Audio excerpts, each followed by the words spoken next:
Back in October of last year, I applied for a job as a hotel bellboy, and the interview came with some peculiar rules. I'd been laid off in August, like many others, and this opening came up in passing during a conversation at a bar. I was camping on a college friend's couch at 22. We decided to meet his girlfriend to get out of the house and have a drink with her old sorority sisters. The term outdoor in 50% capacity had been stretched to its limit in Hoboken. The only real change since the pandemic was that no one could sit at the bar and they put less tables on the floor, meaning seating was cramped. That's how I met Catherine. In the commotion, my group rushed to find seats with some friends we already knew. Catherine had been talking to my friend Jill when everyone scrambled to make room for us, and she hesitated to move during the seating shuffle. When everyone was settled, my roommate had stolen Jill away to another table, and Catherine was trapped with us. Catherine was a pretty blonde girl with big brown eyes and definitely one of Jill's sorority sisters. While conversation kicked up for our group, Catherine was quiet, obviously feeling kind of awkward and excluded. I guess she only really knew Jill, so I struck up a conversation with her to be polite. Of course, there's a limited number of topics near strangers are comfortable having with each other at first. Inevitably, I asked her what she did for a living. "I work at the Magnum," she said, as if I'd know what that was. To be fair, most of my friends who'd taken up business degrees and gotten jobs as analysts of some kind answered the question the same way. My biology major didn't lend itself to company names. When I asked, she explained it was a luxury hotel in the city. "I thought hotels weren't doing so well right now," I said. "It's the type of place with clients rich enough to rent out floors for 6 weeks," Catherine explained. "We kind of don't worry about rotating traffic. Pays well, tips are pretty good too. Biggest problem is the short staff since, you know." The giant unemployment elephant in the room all of us young workers refused to acknowledge hovered wordlessly between us. I spent the rest of the night talking to her about hockey, latching onto the fact that she was a Devils fan.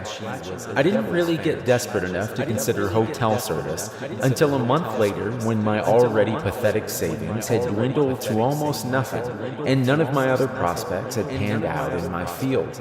I was staring down my last can of tuna, and though Brian hadn't asked, I knew I should be paying rent or moving out by now.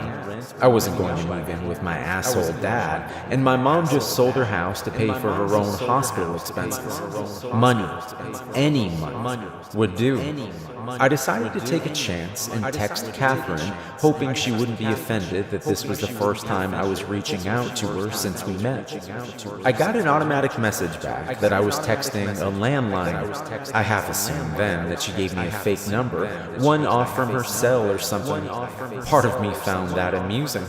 I called it, half expecting an automatic machine to tell me I'd connect to the moon in the rejection system.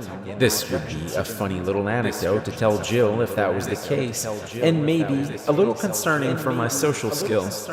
But no, 2 rings in, Catherine picked up. "Hello?"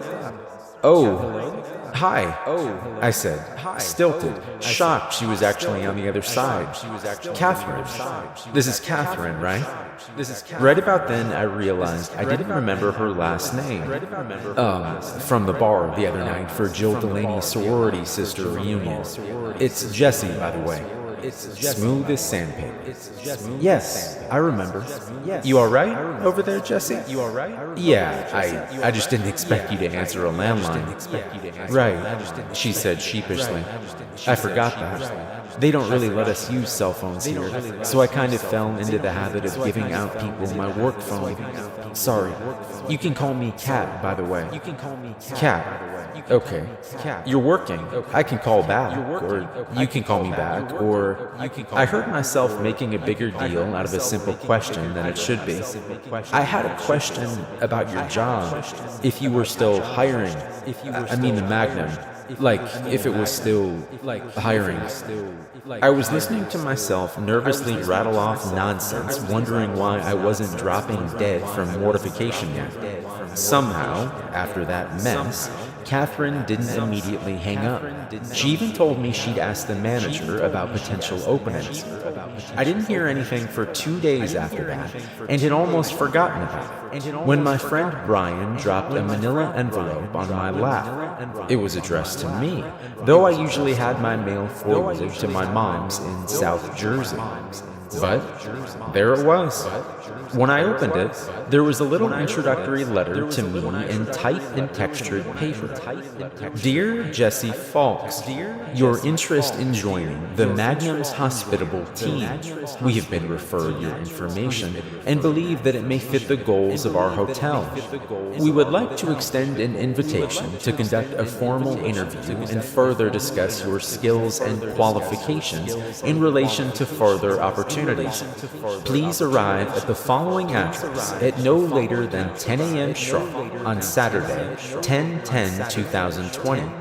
Before your interview, please be sure to study the following rules before arriving and to come prepared. Number 1.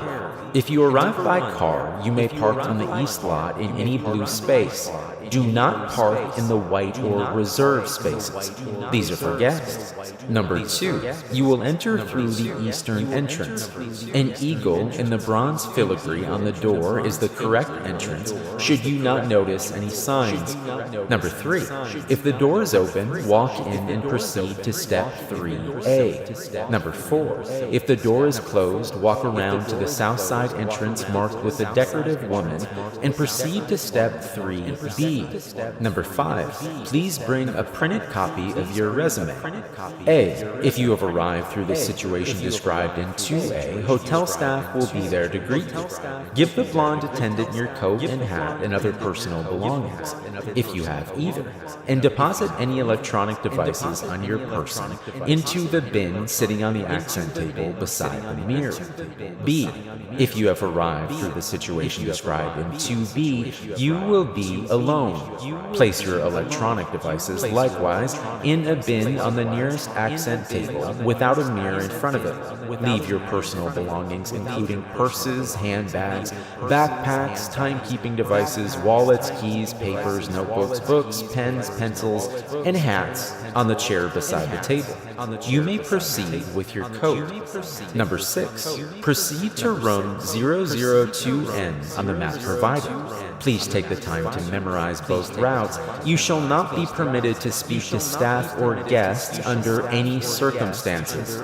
A, do not interact with the staff or diverge from the most direct route possible. Number 7, when arriving, knock twice. Enter when you hear 2 knocks and return.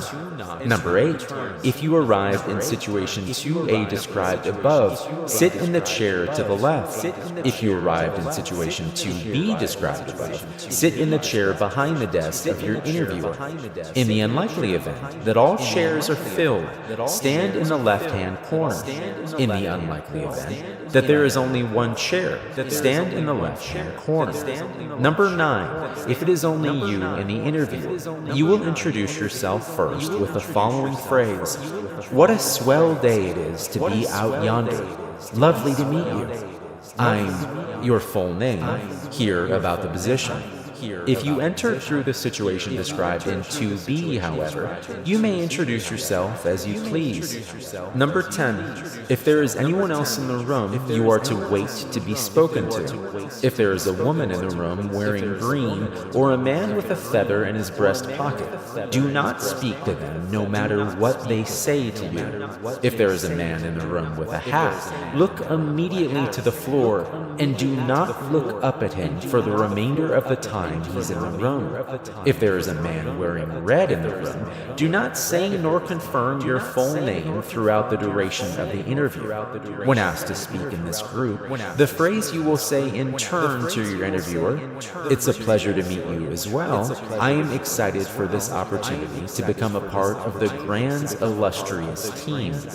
Number 11, the interview will be conducted at this time. Answer honestly all questions, barring the caveat caveats mentioned above. Number 12. You are not to leave the room until dismissed. Number 13. Upon leaving, you will wait for any women in the room to stand and exit first. Do be sure to stand if they rise from their seats, and return to your seat when finished.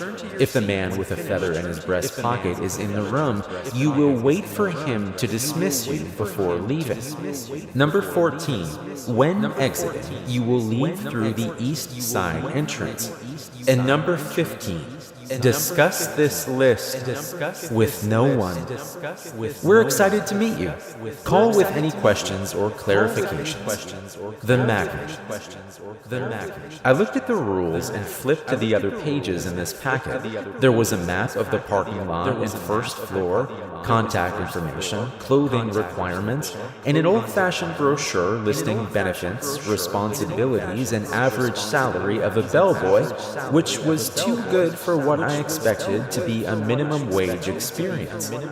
I think I'm being pranked, I told Brian, letting him read over the rules. Brian laughed and told me to toss it in the garbage or just frame it. It was garbage, yeah, but I knew the only person who would have tailor-made this garbage for me. I was flattered. Really, this was pretty elaborate, and I'll admit very detailed, down to the weathered look of the floor mat. I went to text Kat, then remembered I still didn't have her cell. I called the landline instead to say thanks for the prank gift. I didn't send you anything, Kat said, sounding genuinely surprised.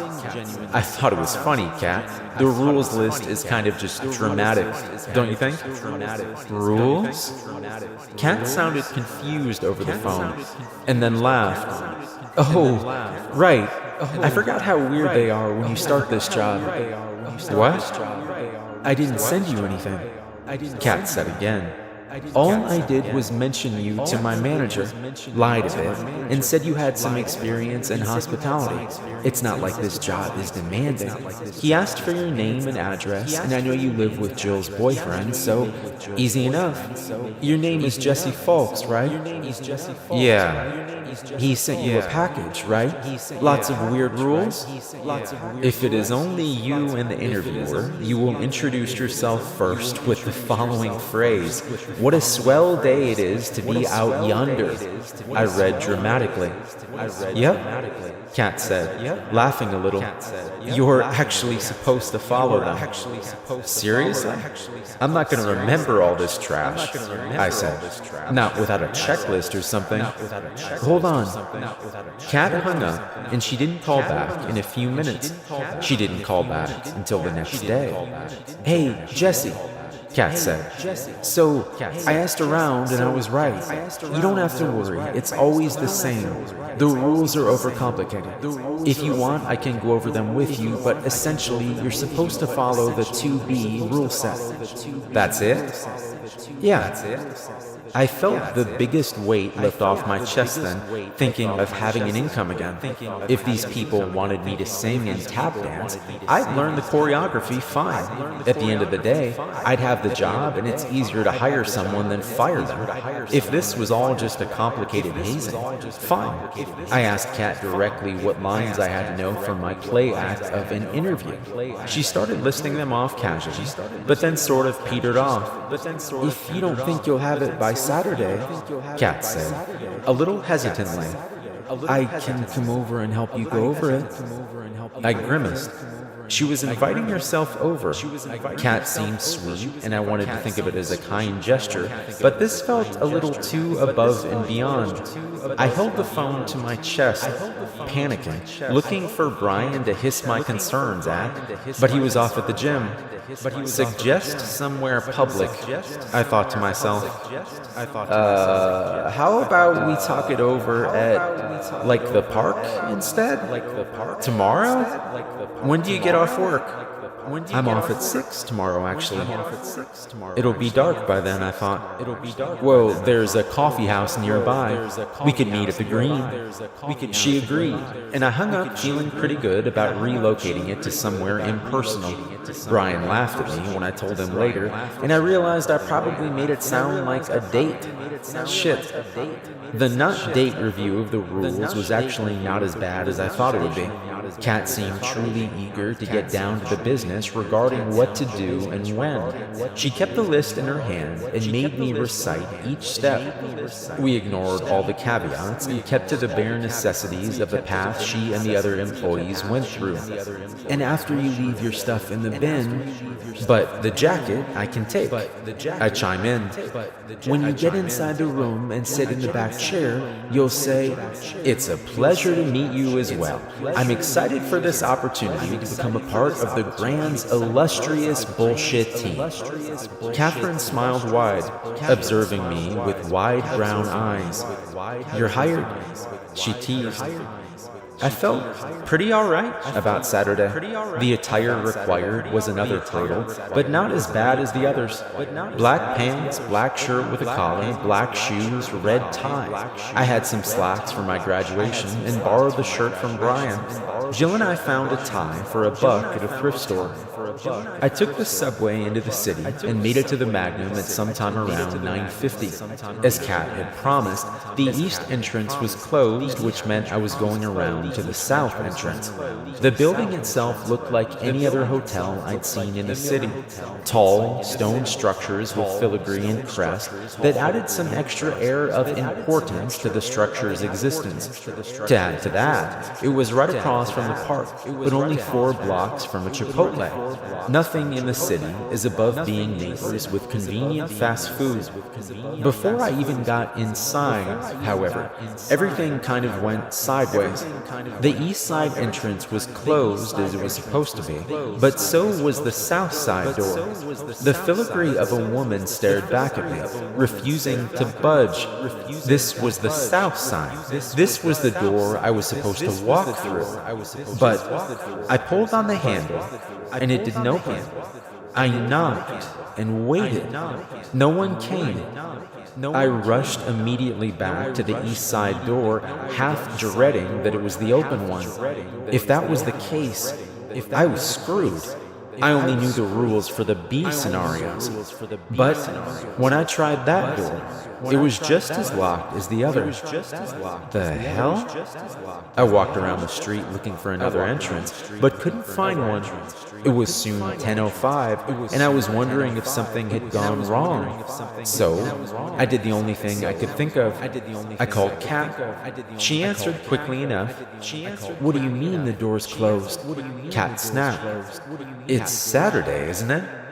"Yeah, it is. You're supposed to be here. I saw it on Robert's schedule. Hold on, I'm coming down. Just go to the east side of the building and walk past the door into the alley. There's an employee entrance there. I can let you in. Just wait there." She hung up on me, and I practically sprinted back around the wide building.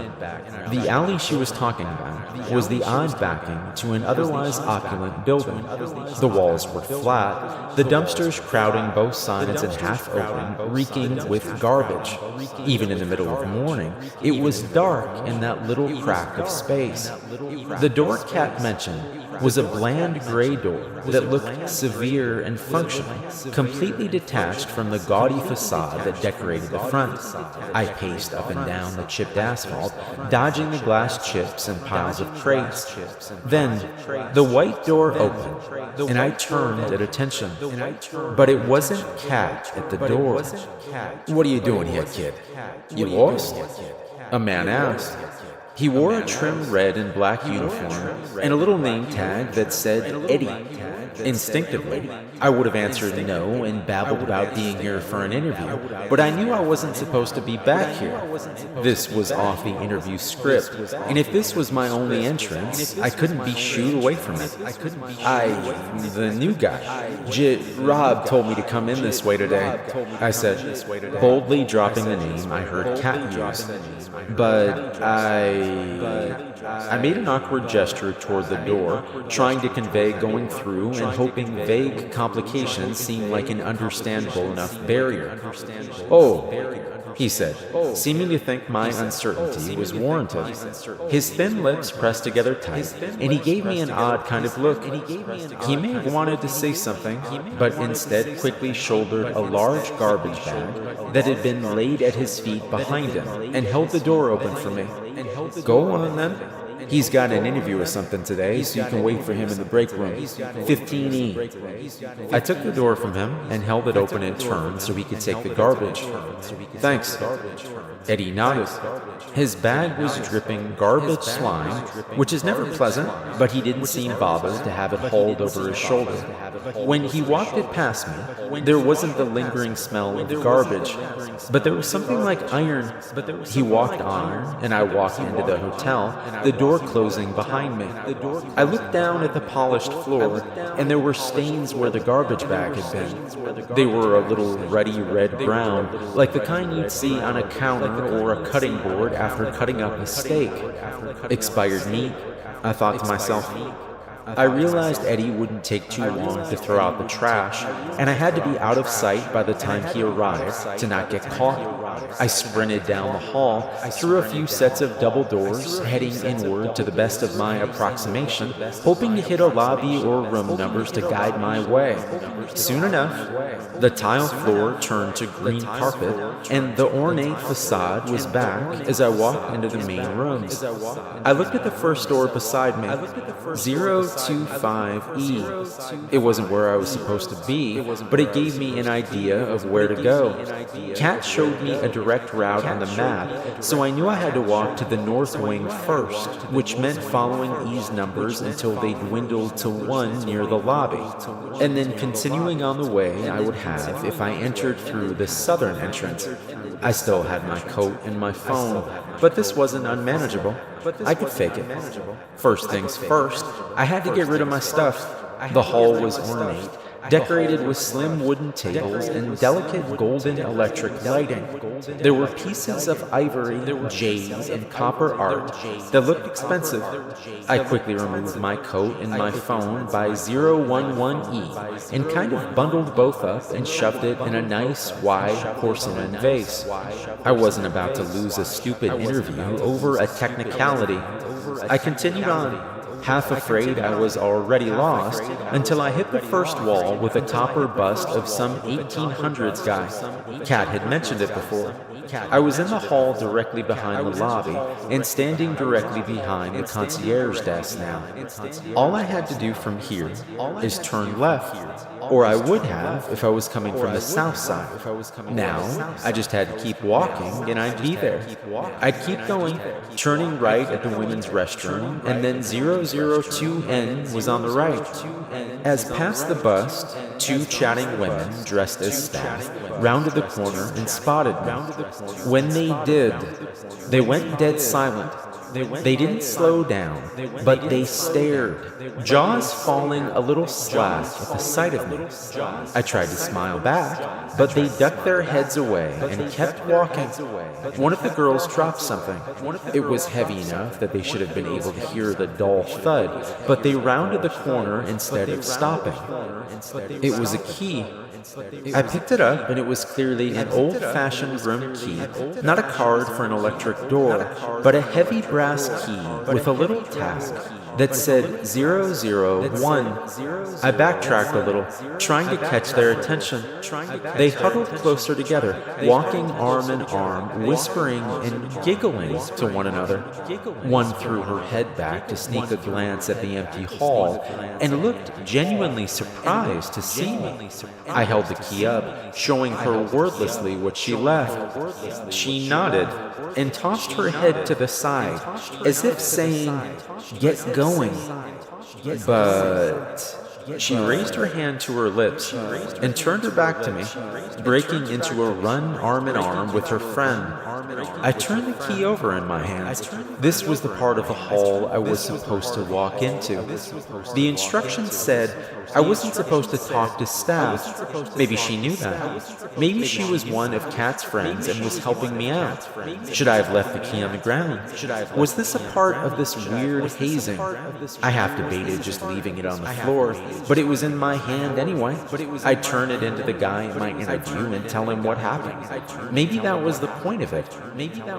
Finally, I found room 002N was where Kat said it'd be.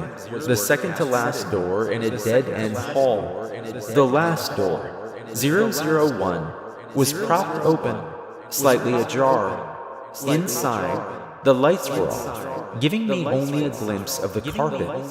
I knocked twice on 002N like I was supposed to. "Come in," I heard from the other side of the door. I remained outside, at ease, knowing what Kat and I had rehearsed. "Hey, I said come in," the guy on the other side called, a little louder. I shifted a little, debating if I should knock again. No, 2 knocks. Kat had even rapped her knuckles against the table when we went over it. I was supposed to wait for 2 knocks. As I waited, I heard another noise just behind me from 001. The door squeaked on its hinges. When I turned, it was a little more open, but I still couldn't see much from my angle. I could hear something inside though. Someone was moving around, scratching against the wall just across from me. I heard a voice, like an old man's, moan weakly. "Help," he said, his voice sorrowful and cracked. "Somebody, help." I don't know what made me weary. Maybe it was something in the voice. Desperate, yes, but a little too clear, like it knew I was there to hear it. Some instinctive part of me told me to stay put.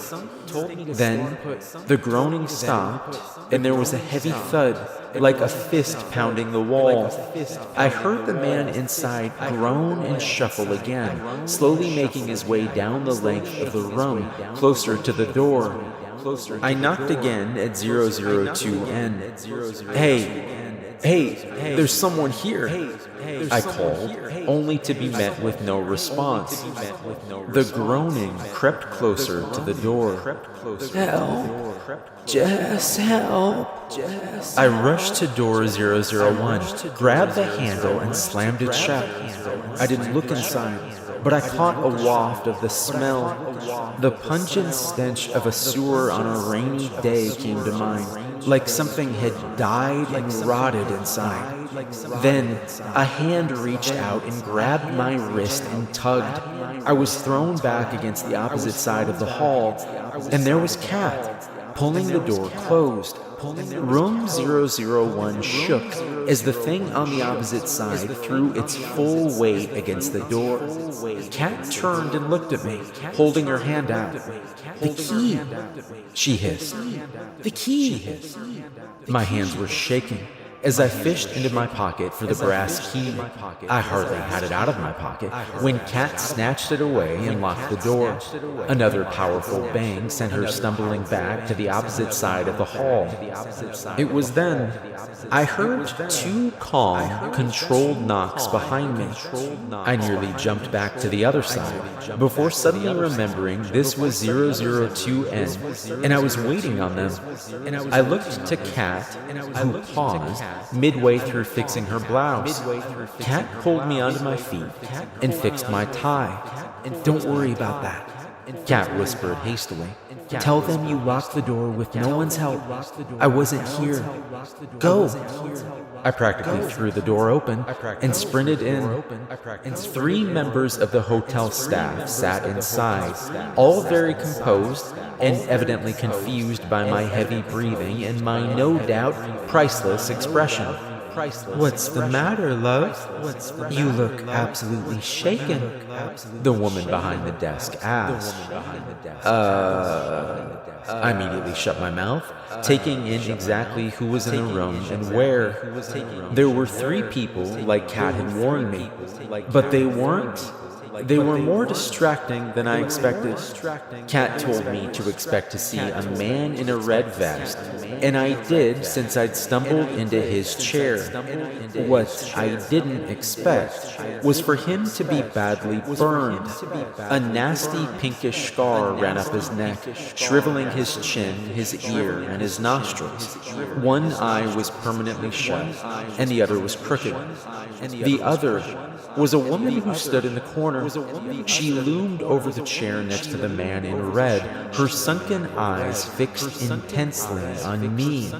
There's no other word to describe her, other than intense. I felt like I was under scrutiny for how I moved and how loud my steps were as I passed her. She was very tall, so tall she had developed a hunch from years of bending her neck to look down at people. She said nothing to me, but her head turned, tracking me as I went.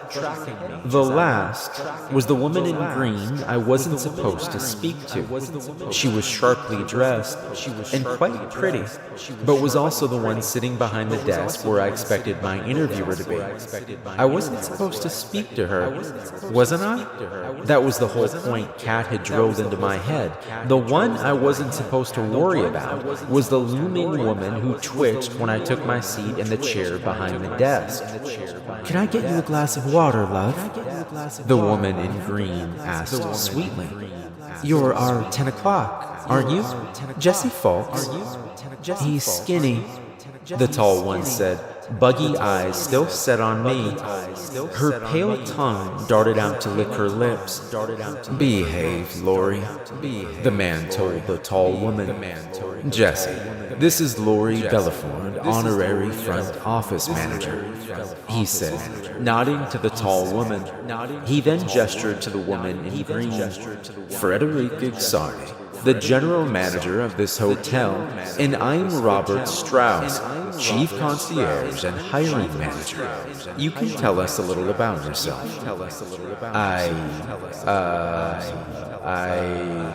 It's a pleasure to meet you as well. I'm excited for this opportunity to become a part of the grand... I couldn't remember the stupid word used between this part. "Illustrious team," Frederica supplied. "Close enough, I'd say." The 3 of them chuckled a little. I looked at Robert. There's something in room 1 that... Robert held up a hand. "We'll get to that." "Okay. Did you have any trouble finding the entrance?" Robert asked. No. Someone walked out when I walked in." "At which entrance?" "The east one." "Strange. I was sure both were locked," Robert said, looking dead on at me. He arched a brow, waiting for my input. When I provided none, he continued, "Why'd you lie?" I didn't have any trouble finding the entrance." "Do you know what was in the bag?" Lori asked, her voice pitched high and eager. "What bag?" Robert asked, looking confused. "The bag Eddie had," Lori said. I shook my head, too terrified by her gaze to really reply to her. Robert arched a brow. "You saw Eddie, the janitor?" "For a second," I said hesitantly. Robert and Frederica shared a look, but Frederica smiled. "It is an east side entrance." Robert cleared his throat and moved on. "Then you saw 2 girls drop a key to room 1. Why'd you keep it?" I wasn't going to keep it. I was going to give it to them when I came in, but then... "Room 1. The woman in green supplied. I almost answered in the affirmative, and then stopped myself. She smiled wide, amused to nearly catch me. "What'd you do?" Robert asked. I closed the door and locked it. That's it. Yeah. Why didn't you go into the room to see who was calling? He asked. I had a bad feeling. And you weren't tempted to look, walk in, just see? Robert asked. That was a test, wasn't it? I asked. Are people supposed to look? If they don't want to be here, Lori said, with that wrinkled, over-eager grin. Does she upset you? Frederica asked me suddenly, with a wicked grin. As she did, Lori's wrinkled face curled into a frown, and her eyes were still menacing, facing me. I wanted to protest, but I'm not supposed to speak to her. I started weighing how much I cared about the rules in a place already as twisted as this. She does, doesn't she? Frederica taunted. Hear that, Lori? He thinks you're disgusting. Lori stopped forward and suddenly was looming over me, and I had nowhere to go but the back of my chair as buggy eyes glared further and further down into me. Then, Robert cleared his throat. That'll be enough, thank you. Lori and Frederica stood, and I stood as well as they both made their exits. I looked to Robert then. What kind of place is this? One that requires discretion, a good sense of memorization, and improvisation. I think you'll be a good fit here, Robert said, standing and walking over to the desk. He unlocked a cabinet drawer and pulled out some papers. He then drew a handkerchief and reached up, pulling up a piece of the skin at the top of his forehead.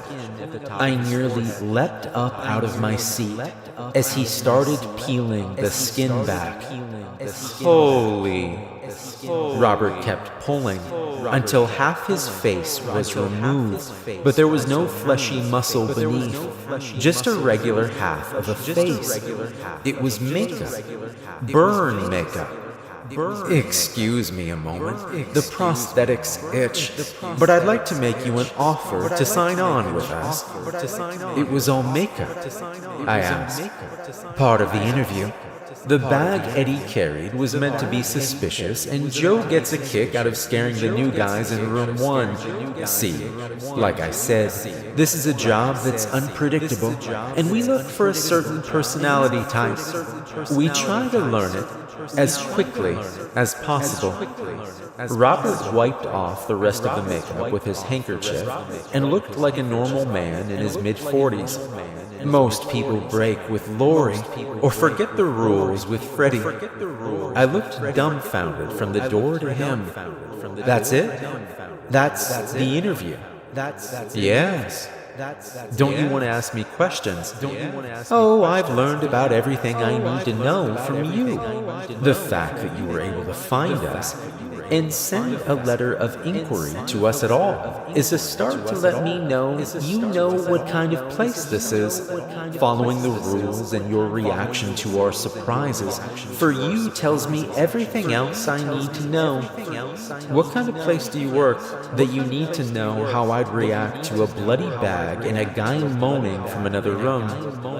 Robert straightened and smiled as if that was a question with the most obvious answer. We're a luxury hotel. Half our job is going about as if it's business as usual, but it's not. There's a lot of protocol to follow, and it requires you to know what to do in a lot of situations. Did you have anyone help you with the rules? No. I say as I rehearsed. I wasn't supposed to show them to anyone else. Also, an extreme part of this test. Good, Robert said.